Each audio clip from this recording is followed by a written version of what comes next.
Olá, bom dia a todos. Eu sou o Ricardo Bezerra e está entrando no ar mais um programa Conexões aqui na TV Cidade. E hoje um programa realmente muito especial, porque nós vamos conversar e conhecer uma história, uma saga de superação e de realmente virada de mesa de um grande time cearense, do Fortaleza Esporte Clube. E quem vai contar essa história, essa saga, é simplesmente o grande gestor, o presidente do Fortaleza, o meu amigo, meu irmão, Marcelo Paes, a quem eu dou meu bom dia. Alegria estar aqui com você, Ricardo. Vamos falar sobre o Fortaleza, sobre gestão, sobre o futebol cearense, poder fazer com quem está aí do outro lado, aprender um pouco com essa história e a gente poder trocar essa ideia aqui para o bem do futebol cearense.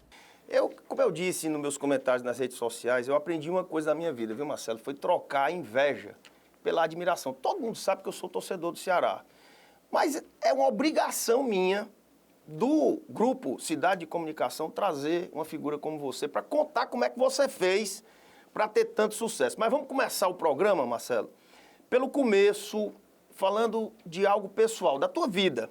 Eu queria que você contasse um pouquinho como é que foi a tua infância, qual foi o colégio que você estudou, você se formou em qual matéria, seus pais, sua família. Conta um pouquinho sobre você, Marcelo Paes.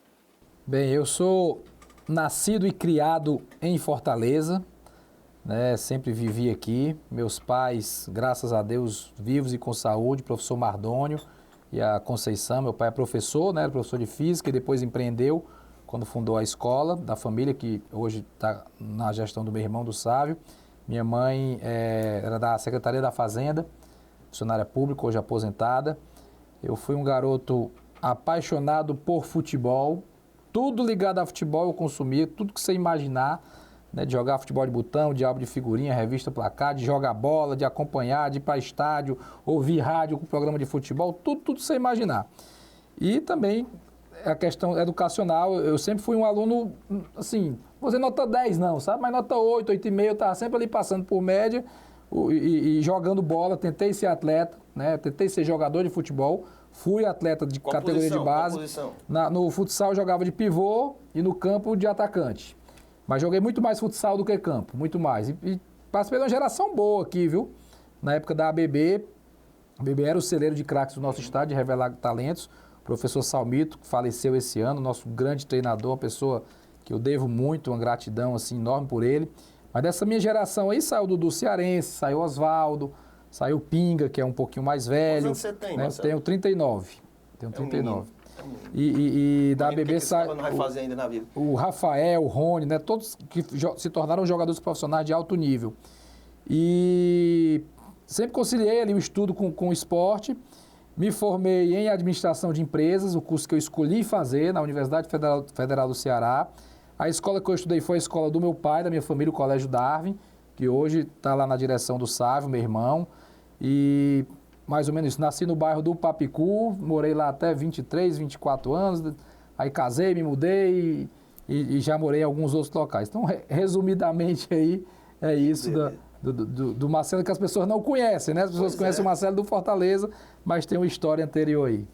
Marcelo, e essa paixão pelo Fortaleza, quem te levou a isso? Foi seu pai? Meu caso foi um tio. Essa história é curiosa. Essa história é curiosa. Meu pai gosta muito de futebol, mas o meu pai torcia Ferroviário. Agora ele torce Fortaleza, né? Ele torcia Ferrinho. Também pois ele tentou me levar para o lado do Ferroviário, mas não pegou, né?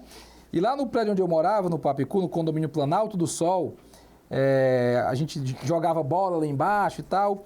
E tinha um cara chamado Carlos Henrique, hoje ele mora em Crateús, e ele era apaixonado pelo Fortaleza, e ele tentava fazer com que os meninos mais novos, né, torcessem Fortaleza.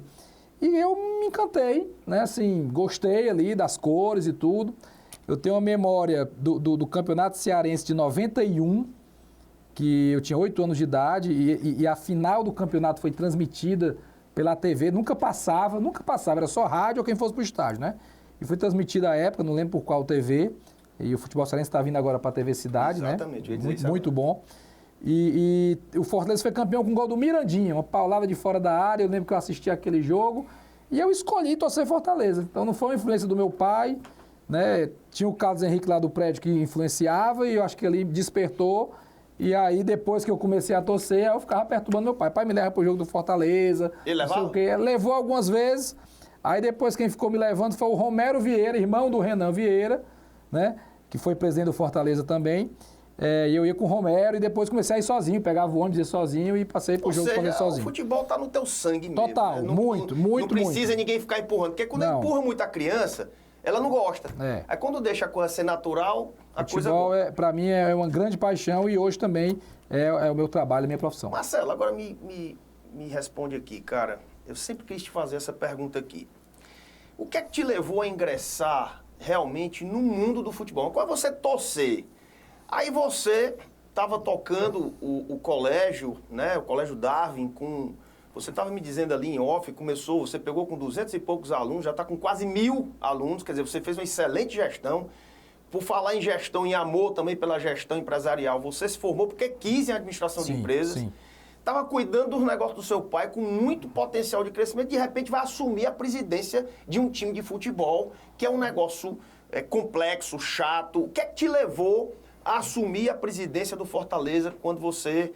E como é que começou essa relação? A minha vocação profissional é gestão, né? Eu sempre escolhi a gestão.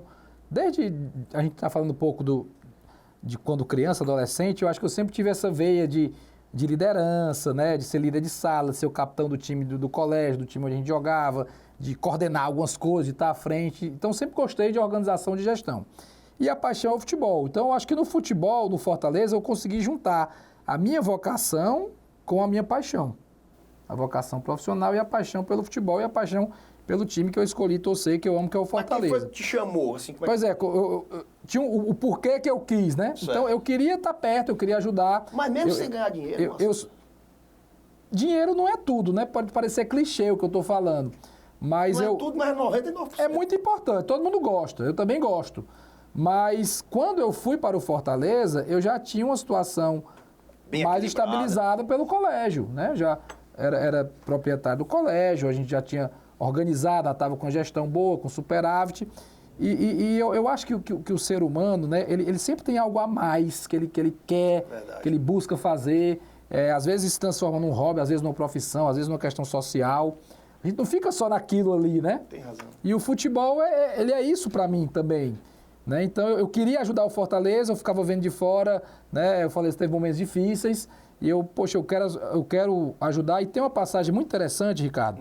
Em 2011, ou foi 2012, 2011, 2012. Eu estava fazendo um curso na Gomes de Matos Consultoria, o curso chama Escola de Empresários. Eduardo está te ouvindo. Eduardo, gente boa. E aí teve uma atividade lá no curso que era o seguinte: escreva a sua vida daqui a 50 anos. E eu fui lá, eu posso lhe mandar essa foto depois. E eu fui lá escrever a minha vida daqui a 50 anos. E em 2012 eu não era nem torcedor, não era conselheiro, não era nada da diretoria, fazia parte, apenas torcedor apaixonado de arquibancada. E aí eu escrevi assim: fui presidente do Fortaleza e ajudei o clube a conquistar títulos nunca antes alcançados. Foi mesmo? Foi. 2012. 2012. E aí começaram a rir de mim na sala. Né? Quando eu fui ler, né? Entre outras coisas que eu escrevi, e quando eu falei essa parte, começaram a ir, presidente do Fortaleza, história é essa? O Fortaleza está na Série C, para com isso, não sei o quê, não sei o quê. E aconteceu, né? Então fique aí que a gente volta já já, um rápido intervalo comercial, e daqui a pouquinho a gente volta com o grande Marcelo Paes.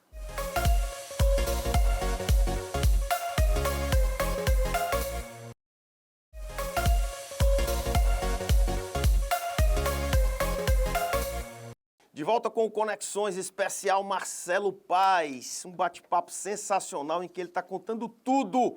Se você quer entender como é que ele virou o jogo, você vai continuar ouvindo e vai entender perfeitamente como é que ele conseguiu isso. Marcelo, esse negócio de futebol e técnico é um negócio invocado, né? Porque, pelo menos a regra, a cultura se deu mal, troca o técnico, a culpa é do técnico e tal.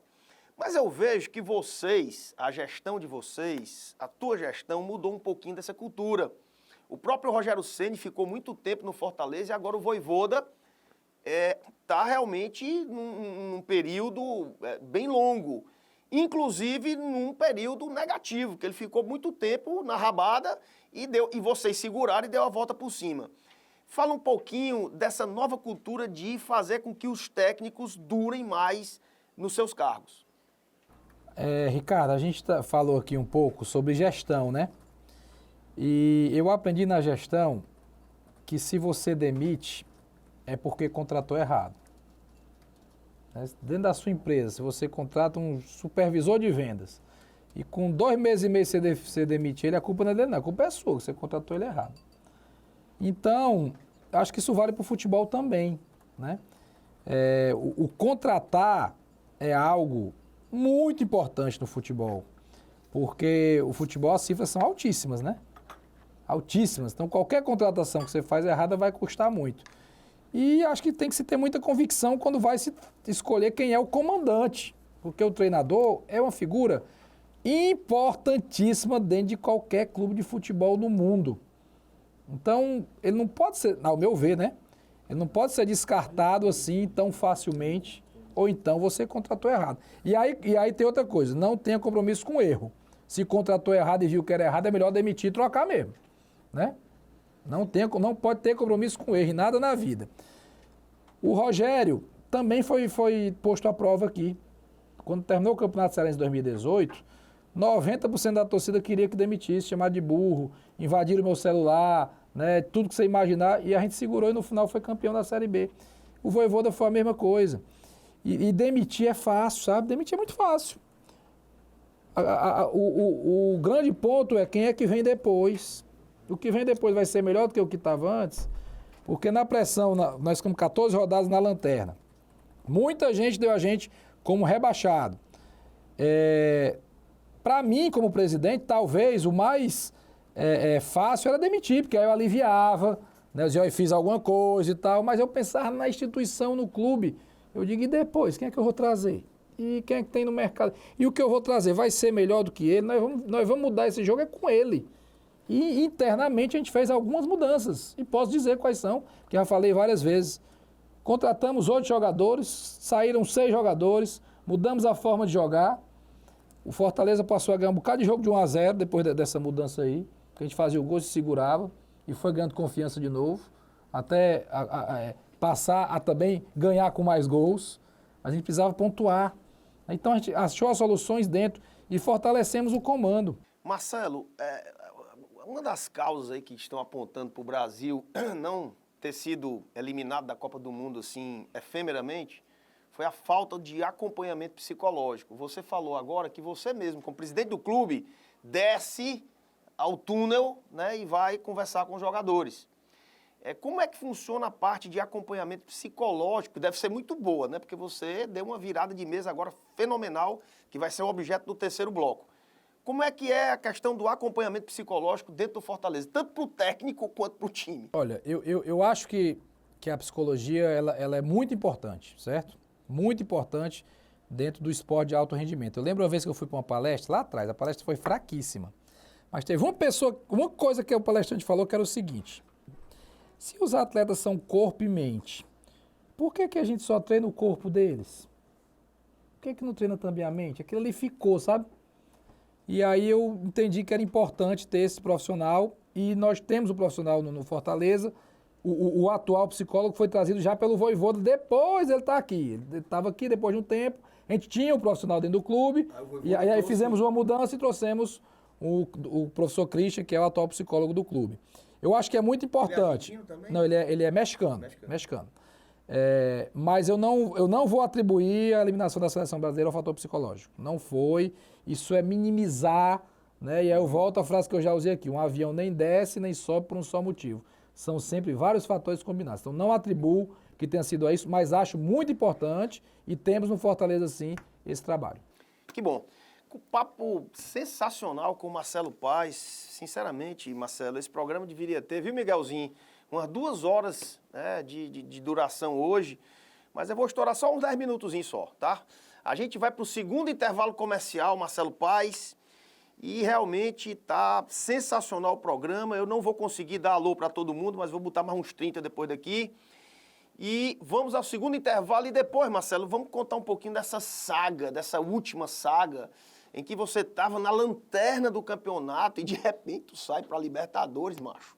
Foi boa, né? Pode, mano. Legal, essa história é boa de contar. Pode, né? Então vamos entender um pouquinho dessa saga depois do nosso segundo intervalo comercial. É bem rapidinho, fica aí.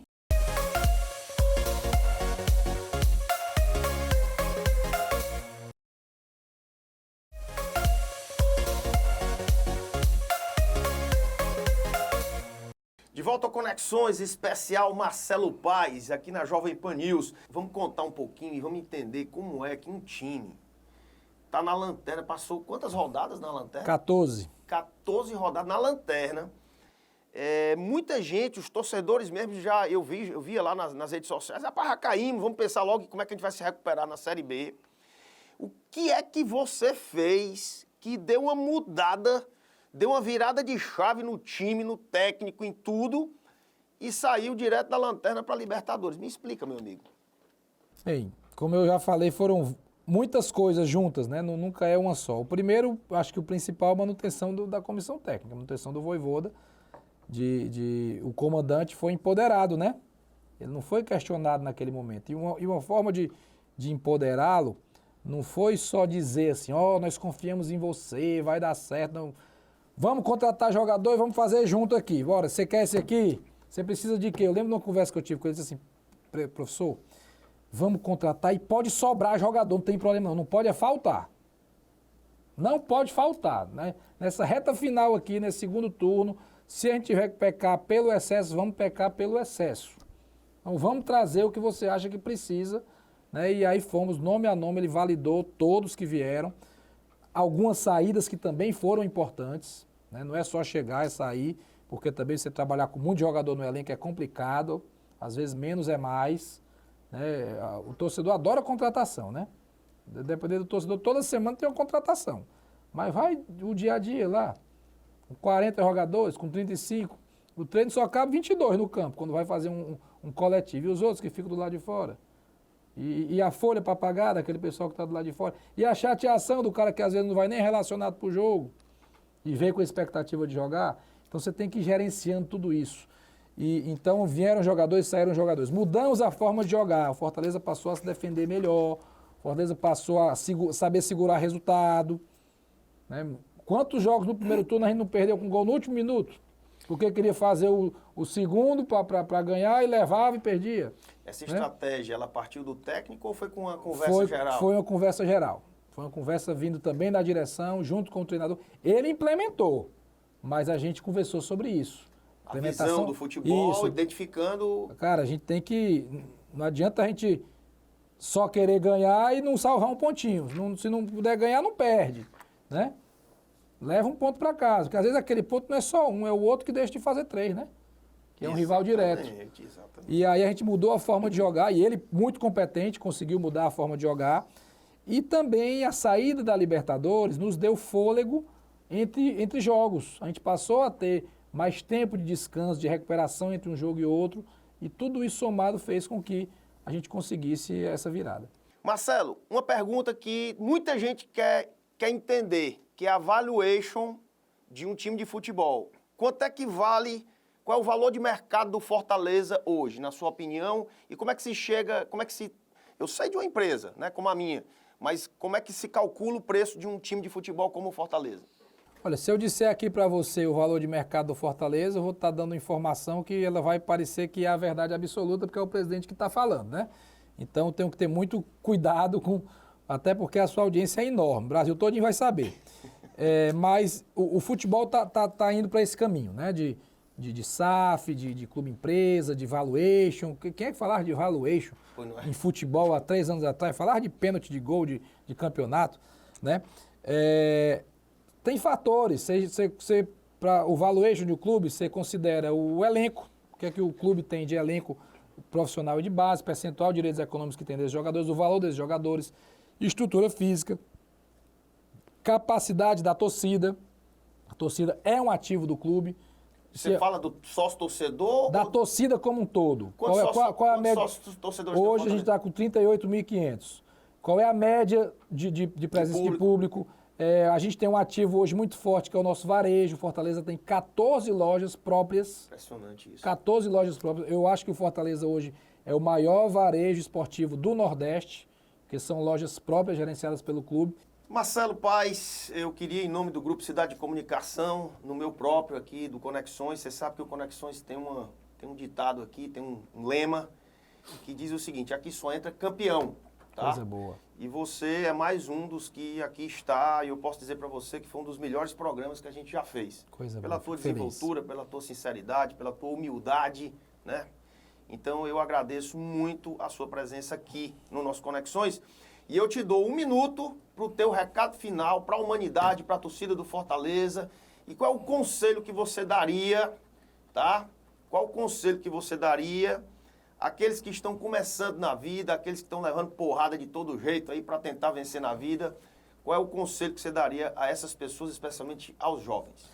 Ricardo, agradecer a oportunidade de estar aqui, sempre acompanhei o seu trabalho, aqueles flashes curtos também, que eu sempre achei legal e estar aqui ao seu lado, para mim, é um prazer de verdade, um aprendizado. Agradecer a Deus por tudo, a minha família, agradecer muito a torcida do Fortaleza pelo apoio, pela presença, vou reforçar o nosso pedido de humildade, né? Não é porque a gente está aí de novo na Libertadores, não é porque a gente busca aí um pentacampeonato que a gente tem que... Humildade, tem que ter pé no chão, tem que ter respeito, tem que saber que é jogo a jogo, que tem que estar presente, que tem que estar junto, para que a gente possa ser digno, de novo, de conseguir vitórias e conquistas. Isso é muito importante. Humildade e respeito, acho que a gente sempre teve dentro lá do Fortaleza e a gente não pode fazer diferente, porque é bíblico. A soberba precede o fracasso. Isso é bíblico, não é por acaso. Obrigado, Marcelo Paes. E só para ficar bem claro, tá? Eu não mudei de time, eu continuo torcendo Ceará, tá? Apenas eu estou cumprindo o meu papel aqui de trazer quem realmente merece, quem realmente é campeão para esse programa. E quando o Ceará voltar a galgar aí a Série A novamente, der a volta por cima, que certamente dará, certamente a sua diretoria estará aqui conosco, se assim aceitar o convite. Mas o convite vai ser feito. Marcelo Paes, muito obrigado a todos pela gigantesca audiência.